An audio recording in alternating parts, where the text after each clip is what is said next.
오전에 보실 말씀은 창세기 31장 17절에서 20절의 말씀입니다. 야곱이 일어나 자식들과 아내들을 낙타들에게 태우고 그 모은 바 모든 가축과 모든 소유물 곧 그가 바단 아람에서 모은 가축을 이끌고 가나안 땅에 있는 그의 아버지 이삭에게로 가려 할세. 그때 라반이 양털을 깎음으로 라헬은 그의 아버지의 드라빔을 도둑질하고 야곱은 그 거취를 아람 사람 라반에게 말하지 아니하고 가만히 떠났더라. 아멘. 우리나라 속담 중에 이웃지간의 좋은 관계를 드러내는 속담이 있죠. 콩 한쪽도 나눠 먹는다. 이웃 간에는 정말 작은 것이라도 그렇게 같이 나눈다라는 굉장히 좋은 의미입니다. 근데 이거와 또 반대되는 속담이 하나가 있습니다. 사촌이 땅을 사면 배가 아프다. 가까운 사람이 잘 되는 것을 보면은 기뻐해주기는 그냥 시기 질투심이 일어난다라는 그런 의미입니다. 오늘 본문에 등장하는 인물들이 바로 사촌이 땅을 사서 배합하는 인물의 이야기가 다 나오게 됩니다. 오늘 제목이 조금 특이합니다. 제가 잘 쓰지 않는 스타일인데요. 제목을 어떻게 잡아볼까 고민을 하다가 결국에는 드라빔으로 인해서 벌어진 상황이기 때문에 제목을 드라빔이 뭐길래라고 그렇게 잡아봤습니다.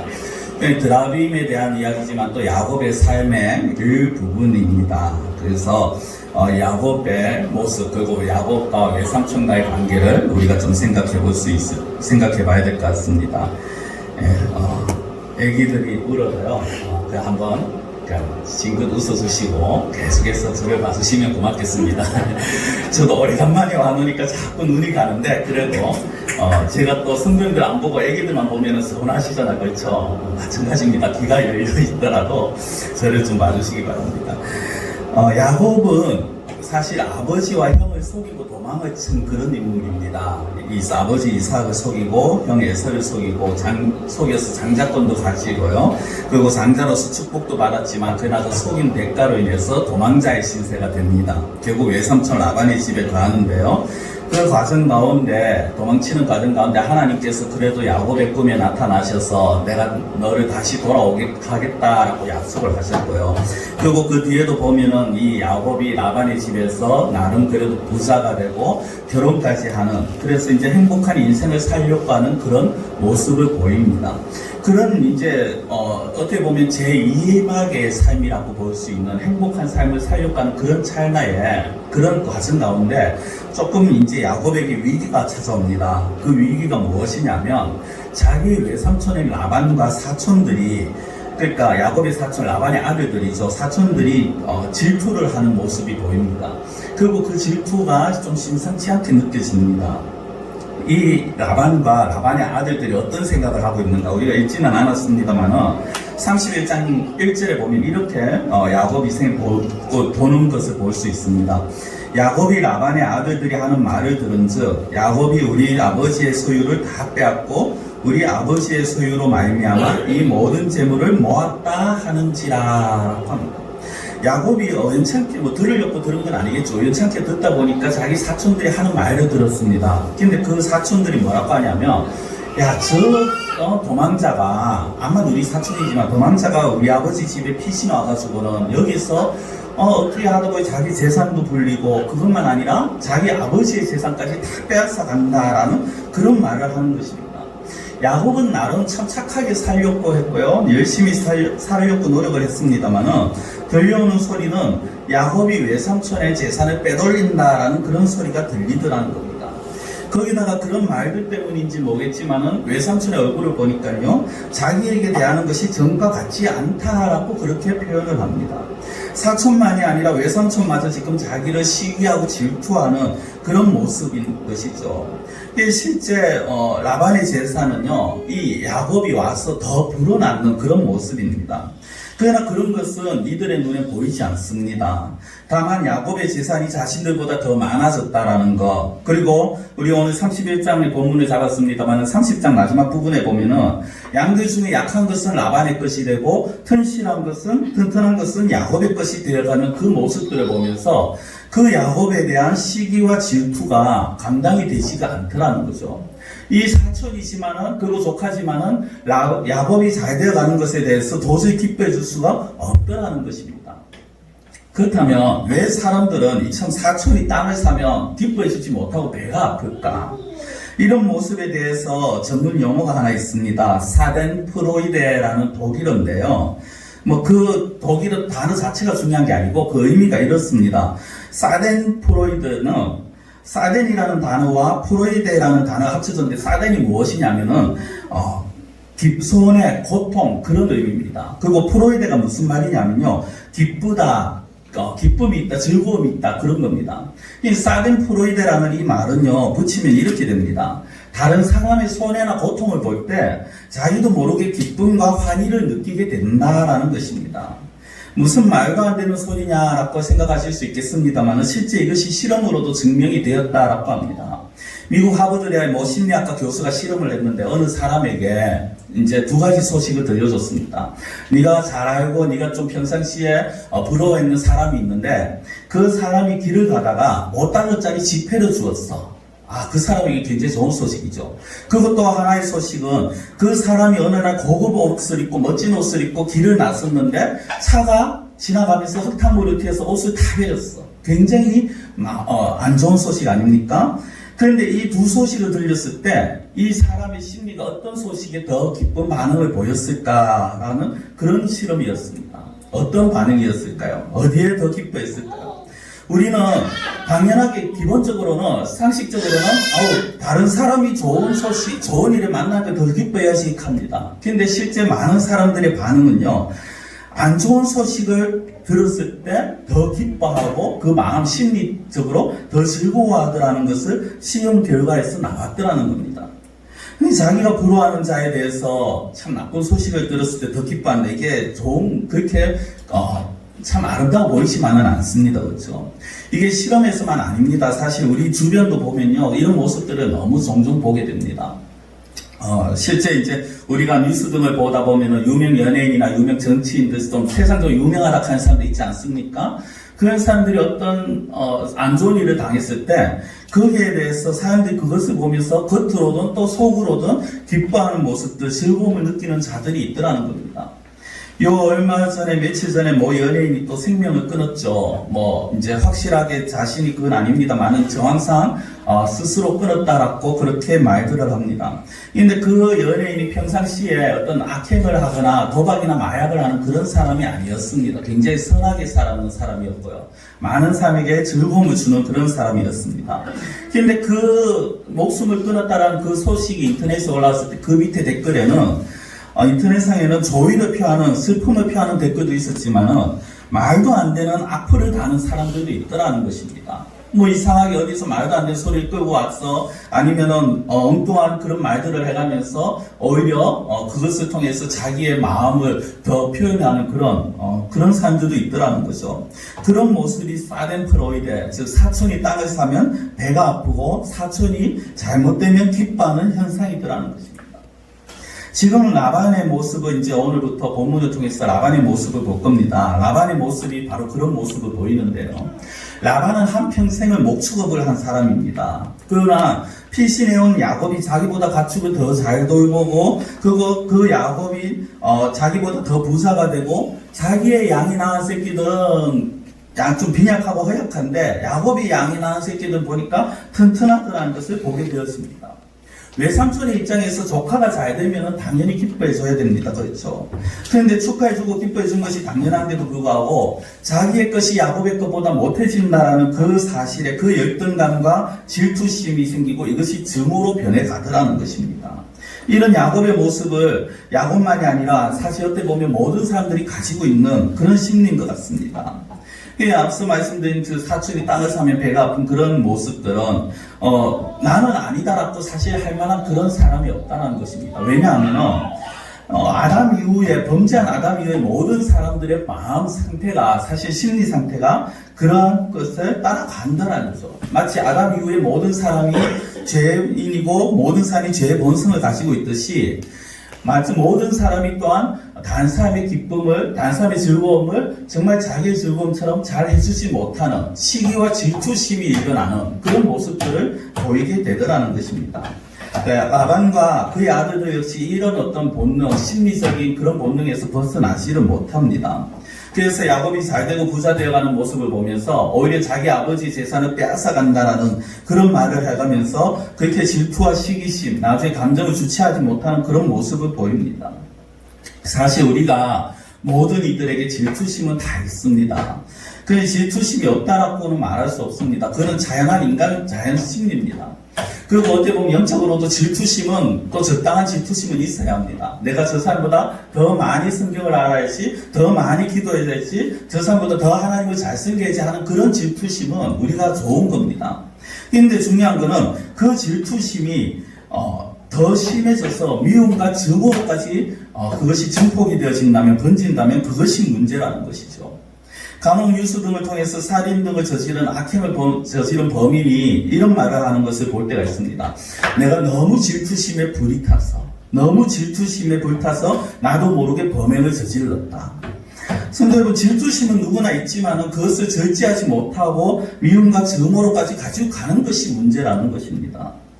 우리는 죄인이 아니죠. 우리는 세상 불신자들과 같은 자연인이 아닙니다. 죄인이 아닙니다. 이제 우리의 모습은 어떤 모습입니까? 우리는 하나님의 백성이고 우리는 의인의 모습입니다. 그렇기 때문에 구원받은 자답게 우리 안에 있는 그 질투심마저도 조절할 줄 아는, 절제할 줄 아는 그런 우리의 모습이 되어야 된다는 것입니다. 라반의 질투심에 의한 증오가 심한 것을 느낀 야곱이요, 이제 내가 고향으로 돌아가야겠구나 생각을 합니다. 그런 때 하나님께서 나타나서 고향으로 이제 가라라고 말씀을 하는데, 야곱이 그런 과정 가운데 자기 아내들을 불러서 내가 이제 고향으로 돌아가겠다 말을 하고요, 아내들도 동의를 합니다. 그리고 외삼촌의 집을 떠납니다. 이렇게 떠나는 와중에 사건이 하나 생기는데 무엇이냐? 야곱의 아내인 라헬이 자기 아버지의 드라빔을 훔쳐서 집을 나온 것입니다. 드라빔이 무엇인가 궁금하실 텐데요. 사진을 제가 하나 보여드리겠습니다. 여러 종류가 있는데요. 이 드라빔, 이 모습이 아마 좀 많이 그래도 보이는, 그리고 최근에 출토된 그런 모습입니다.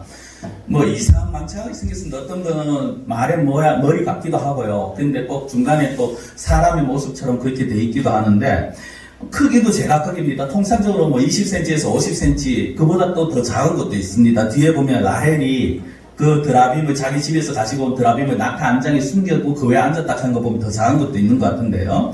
이 드라빔은 어떤 의미냐면은 당시 각 부족이나 아니면 각 가족을 지키는 수호신의 역할을 했습니다.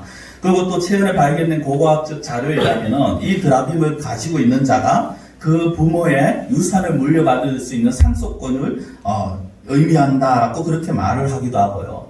그리고 점을 치는 그러한 수단으로 사용을 되기도 합니다. 우리가 지난주 5회에는 우리가 대제사장에 보면서 우림과 둠밈에 대해서 보면서 이스라엘은 우림과 둠밈을 통해서 하나님의 뜻을 알고자 했습니다만은 이방인들은 어떻게 보면 저 드라빔을 통해서 자기가 어떤 일을 해야 되는지 점을 치기도 했다라는 것입니다. 그리고 구약성경 스가랴 10장 2절 같은 데도 보면 드라빔은 허탄한 것을 말한다라고 말하고요. 호세아 3장에서도 보면 이스라엘이 많은 날 동안에 왕도 지도자도 제사도 없고 주상과 애복과 드라빔도 없이 지냈다라고 하는 모습이 나옵니다. 그런 걸 보면은 이스라엘 안에서도 한때는 드라빔이, 이 우상이 소유가 되어서 가고 있었는 것 같습니다. 이처럼 드라빔은 어쨌든 이 야곱 시대 이스라엘 밖에 있는 사람들에게는요, 너무나도 귀하고 소중한 물건인데 이것을 라헬이 아버지 몰래 그냥 들고 나와버린 것입니다. 이 사실을 안 라반이 노발대발해서 야곱을 뒤쫓아오는 것을 보면은 라반의 집에서도 이 드라빔의 가치를 어느 정도 우리가 생각을 해볼 수가 있죠. 단순한 수호신 정도가 아니었다라는 겁니다. 그리고 앞서 말씀드린 것처럼 어떻게 보면 재산에 대해서 소유권을 주장할 수 있었는 그런 부분도 있었기 때문에 이것을 야곱이 가지고 갔다 나중에 자기의 재산을 어떻게 보면 요구할 거라는 그런 생각에 또 그런 쫓아가는 그런 마음도 있었을 것입니다. 라반이 야곱을 쫓아간 이유는요, 정말 어떻게 보면은 딸들과 손자들에 대한 안부를 하지 못해서, 인사를 하지 못해서가 아니라는 것을 우리가 알아야 합니다. 이 라반은 어떤 면에서는 야곱을 시기했기 때문에 야곱이 빨리 자기 집을 떠나주기를 바랬을지도 모릅니다. 그리고 뒤에 보면은 실제 내가 딸들에게 인사도 하지 못하게 하고 이렇게 데리고 떠나느냐 하면서 책망하는 것처럼 보입니다만은 그러나 실제적인 부분은 그들에게 야곱을 축복해주고 딸들에게 인사를 하기 위해서 야곱을 쫓아온 것이 아니라 이 뭐죠? 그 드라빔을 되찾기 위해서 지금 야곱을 쫓아오는 그런 장면들을 볼 수가 있습니다. 그래서 뒤에 우리가 읽은 말씀 뒷부분에 보면은 하나님께서 라반에게 나타나셔서 야곱에게 선악간에 말하지 마라, 해코지하지 말라 하는 그런 것과 라반이 야곱을 만난 후에 자신이 야곱을 해야 할 능력이 있다라고 말했다라는 것을 생각해 본다면은 이 라반은요, 여차하면은 야곱을 해치고, 그리고 어떻게 보면은 폭행이든 어떤 식으로 했어라도 그 드라빔을 되찾을 만한 그런 마음으로 지금 이 야곱을 쫓아왔다라는 것입니다.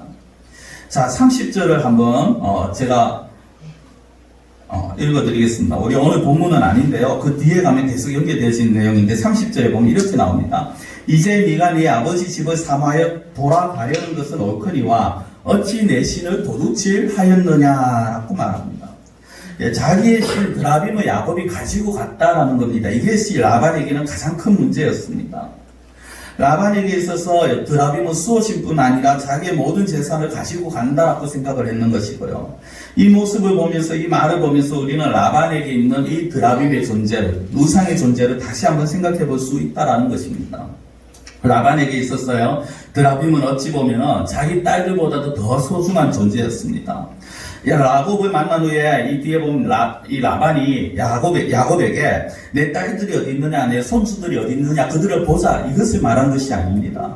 지금 당장 찾는 것이 무엇을 찾느냐면 드라빔을 찾는 장면이 뒤에 계속해서 나옵니다. 그 무엇보다도 귀하고 소중한 것이 드라빔이었다는 것입니다. 성도 여러분, 드라빔이 없어지면 라반에게 있어서는 자기의 소유가 없어지는 것이었습니다. 단순하게 수호신이 아니라 자기의 소유, 재산의 소유권이 상징이었기 때문에 이 라반이 없다는 것은 소유가 사라지는 것이고, 결국은 드라빔으로 인해서 자기 만족과 자기 욕심을 채우기 위해서 이 드라빔이 소중하고 필요했다는 것입니다. 전적으로 자기 사랑을 위해서라는 것이죠.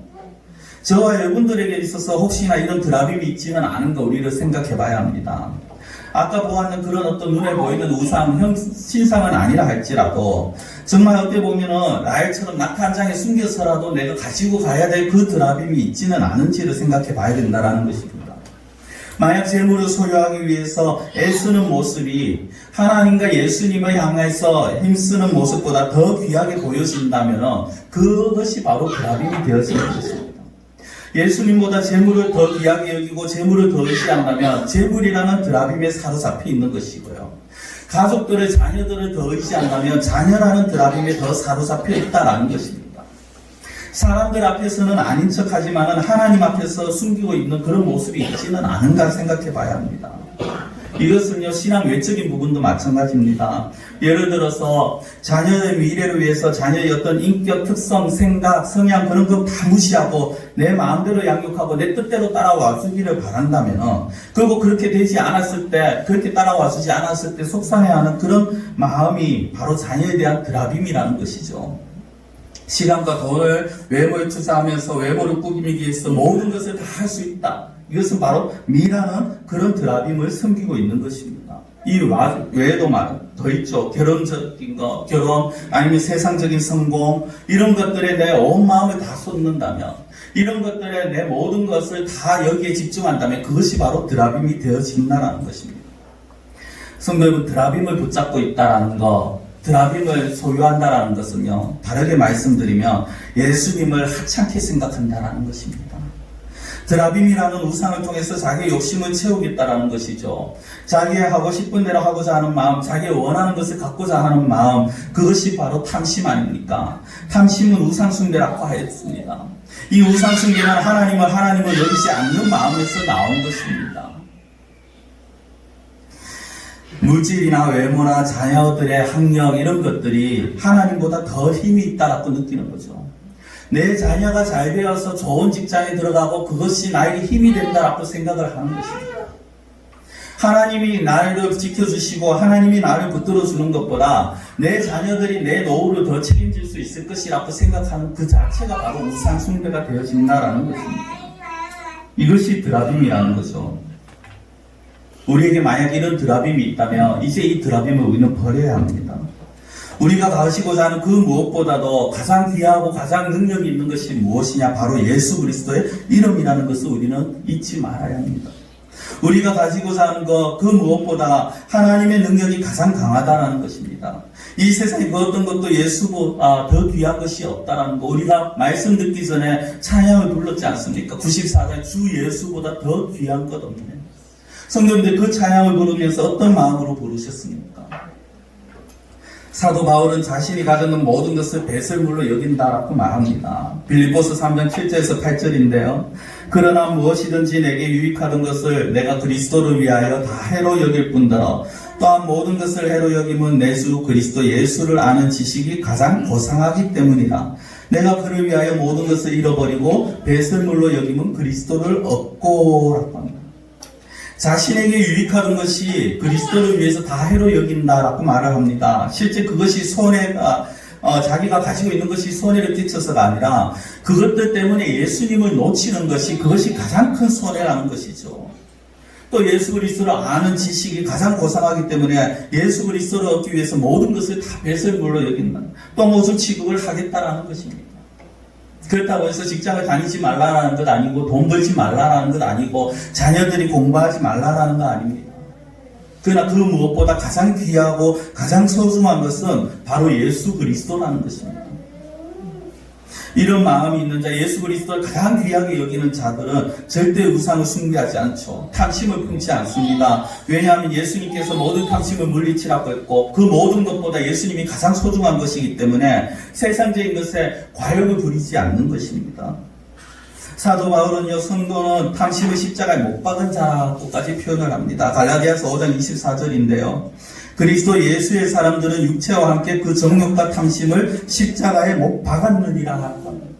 십자가에 못 박았다는 것은 내 손에서 내려놓으라는 얘기입니다. 탐심을 내려놔야 합니다. 탐심을 버려야 합니다. 탐심을 버리면요, 이웃이 잘 되는 것을 진심으로 축하해 줄 수 있습니다. 서두에 속담 하나 말씀드렸죠. 사촌이 땅을 사면 배가 아프다.